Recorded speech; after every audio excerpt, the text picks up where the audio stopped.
In a bid to safeguard Mongolia's rich cultural heritage, there is an urgent need for advanced equipment and expertise to protect the nation's historical treasures. Let's take a look at our next news report.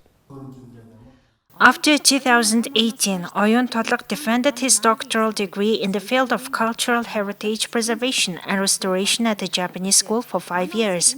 He is one of only 2 specialists in this field in Mongolia who received education in a foreign country. After his graduation, he has experience working at the Japanese Institute for Cultural Preservation. Last year, Oyun Todlok worked with a team of researchers to uncover the tombs of 2 nobles belonging to the 13th century in Tavm Tolgoi Sukhbatar province. It is said that there was a lack of proper equipment for the detailed study of these archaeological finds.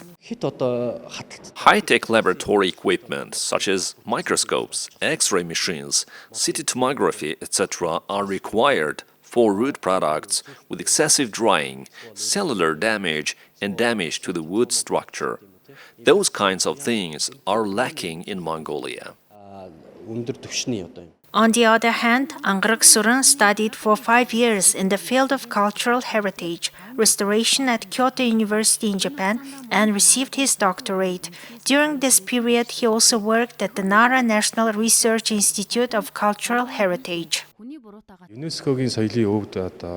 When I returned to my country and worked here, I noticed that, unlike in Japan, archaeological findings are mostly damaged by people handling them. Such petroglyphs, which are the latest UNESCO cultural heritage sites, are located in Bulgan province. This inscription is carved on a rock and oil was smeared on it. It's been cleaned and restored by the National Cultural Center. It is very susceptible to damage. The threat of grave robbing is rampant everywhere. It's also reaching the level of risk in Mongolia. There are 2 things that damage and destroy physical cultural heritage: natural disasters and human wrongdoings. Therefore, everyone's participation is important in preserving and protecting the physical cultural heritage. For Japan, it's important to preserve the physical heritage of history in its original form.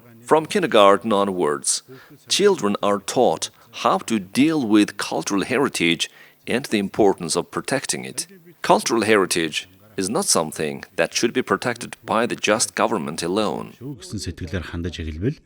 More than 20 specialists are working in the field of restoration of physical cultural heritage in Mongolia. In other words, there is a lack of specialized personnel in addition to sophisticated laboratory equipment for the proper preservation and restoration.